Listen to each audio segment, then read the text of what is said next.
Hello, y'all. I was here to tell y'all my full testimony. As y'all probably know if y'all have watched the channel before, I have the shorter version of my testimony on the channel here, but I'm going to give y'all the full version today with a more complete and a more rich story.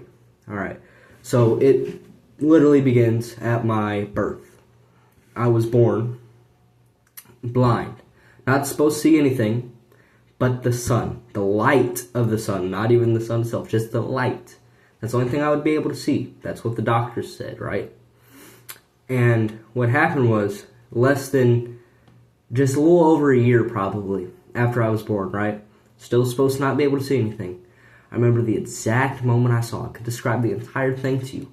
I was sitting in my trailer, right? It was all darkness around. Next thing I know, I see what was around me. Specifically, there was a door on my left, a couch next to the door, a coffee table in front of the couch, and then a TV in front of the coffee table. And I was in a white crib. I remember that. I've asked people about that, and I was spot on with what I said and what I saw. And you see, we go on later in life. We sold our trailer. A lot of things got broken to move because the people that came to pick up the trailer were just throwing things out of the house. So we moved in with my great-grandma, who was next door, for just a little while, not much. And then we moved in to our own house, and we lived there until I was 6. I think I was 6, yeah. And what happened there was the first experience of the demonic that I ever had. So what happened was I went there, and something always felt off about that house, right? And before that, I was never scared of the dark. Never. But when I got to that house, it got to me. I started becoming scared of the dark, scared to walk into a dark room, right? And my parents got a divorce after that. My mom and my dad, right? And for just a little while, not too long, I was 6 years old, I lived with my dad and my grandma Janice. So we lived there not long because my mom, she got full custody. After she got full custody, we moved into our own apartment. And I can recall distinctly what would happen on almost a nightly basis, right? I could not sleep without a light on in my bedroom. And also, I was not able to sleep with my head out the cover. No matter how hot I was too afraid to take my head out the cover, even with the light on. Even with the light on. So what I would do is I would just peek out my nose just a little bit. Not even my eyes, just my nose, so I could breathe.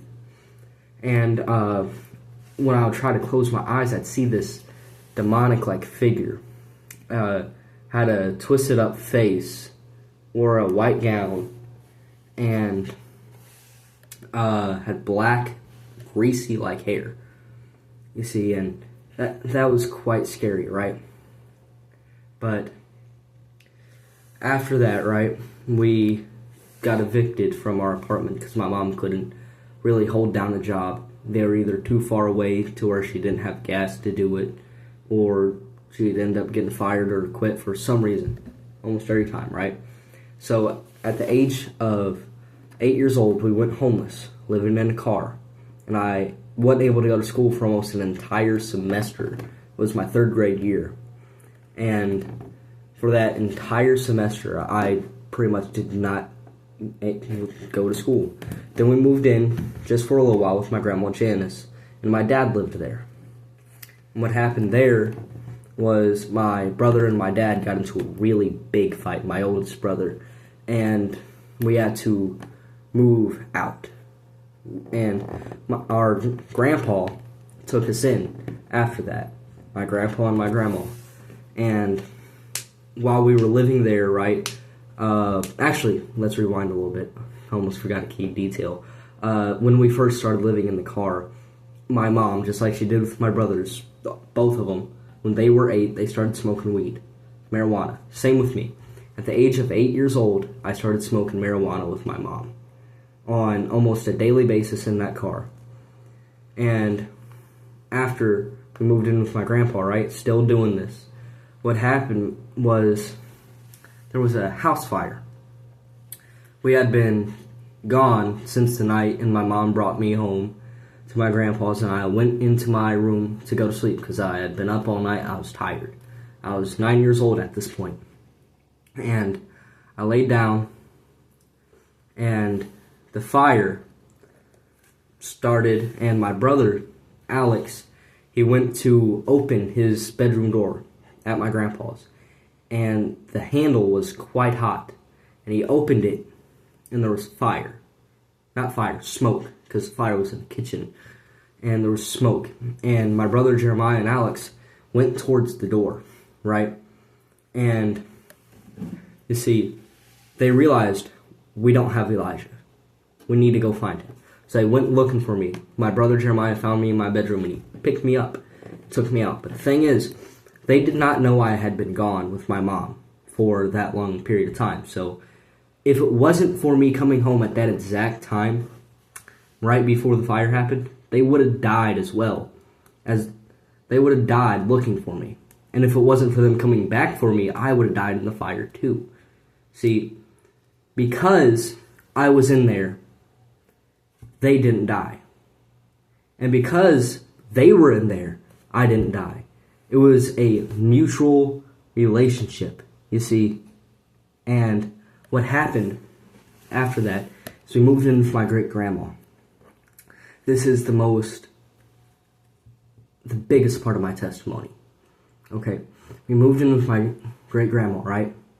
We had lived there for probably a few months. School had been out because of COVID. It was 2020. I was 9 years old. And what happened was, it was August 3rd, Monday morning. It was 4 a.m. My grandpa walked into the house, and he found blood in my great-grandma's room, and she wasn't there. Nor was my mom or my mom's boyfriend. So he came, picked me up, and woke up my brothers, and we got out the house, right? And while we were sitting in my grandpa's truck, I was like, what's going on? What's going on? Because my great-grandma, she would make me a pancake every morning. I thought I was getting woke up for my morningly pancake, but I wasn't. It was something much worse, something horrible. And my brothers were talking about, make sure there's no blood on your cover, make sure there's no blood here or there, and I was like, what's going on? Is great-grandma hurt? What's going on? And after just a little while, the police got the warrant. They went in, they searched, they did everything. And they were looking for my great-grandma. And they found her body wrapped up and thrown into a soybean field, not far. And turned out my great-grandma had been murdered by my mom and her boyfriend. And they found my mom and her boyfriend, and they went to jail. And after that, I was in such denial, and I was in such sadness that when we got home with my grandma, because she was the one that took us in and we were placed in state care that day, I went to what was going to be my room, and I just got down on my knees and I cried out. And let's also rewind just a little bit. My mom also indoctrinated me in things like the Bible's not completely true, God's not as loving as you think he is, he's actually very mean, and pretty much Gnosticism and New Age spiritualism is what she taught me, right? And what happened after that, I went into that bedroom and I cried. I was like, why? And I was crying my eyes out. And just a little while after that, we went to my great-grandma's funeral. It was like about a week after. And when it was my turn to go view the body, right? Because they patched her up, they stuck her back together, because it was bad. I could see that she wasn't herself. There was the deepest frown on her face.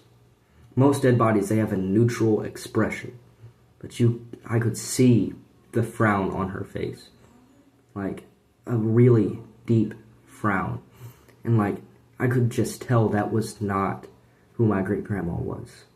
Even though that was her body, she was not there.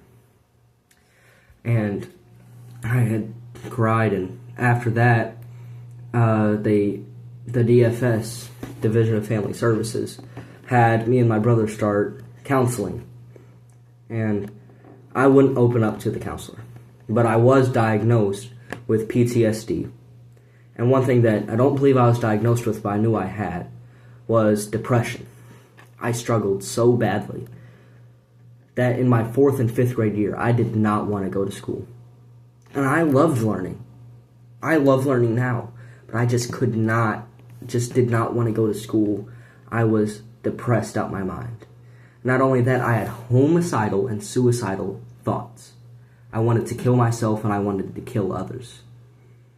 If someone just ticked me off slightly, I would start thinking of plans of what's the best way to kill this person. I was corrupted in my mind. And after 2 years of living with my grandma, in 2022, I got taken away by the Division of Family Services. I got placed with my Aunt Casey. And it was there at my Aunt Casey's that my cousin, Hunter, he started talking to me, trying to convince me out of this state of deviation, because I still believed all these indoctrinations.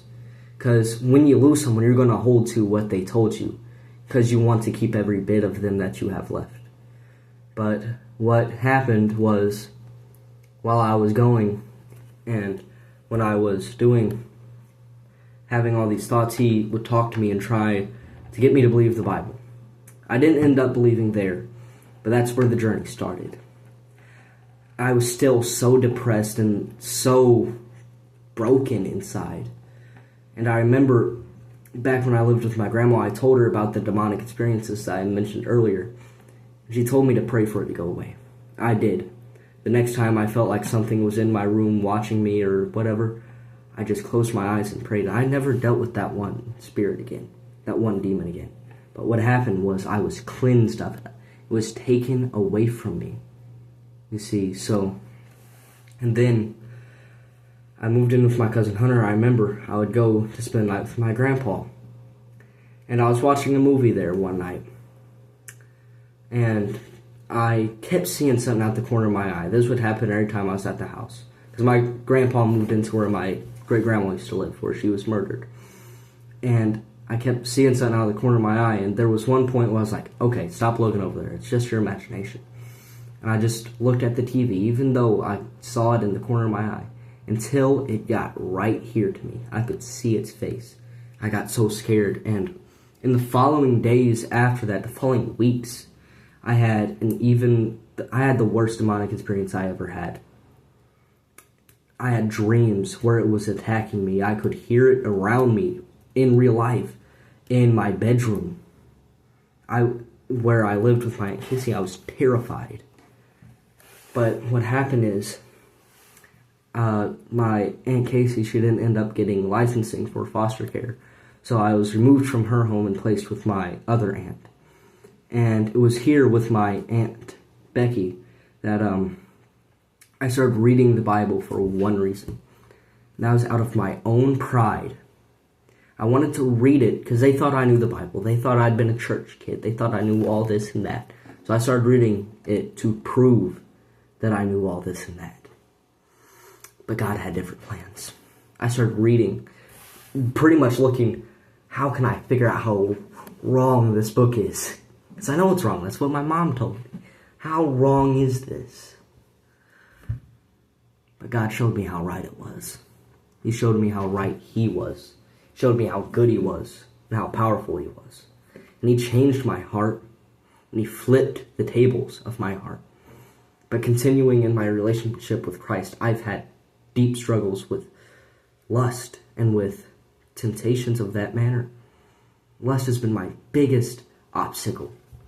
So if y'all could send prayers for me on that, please do. But after that,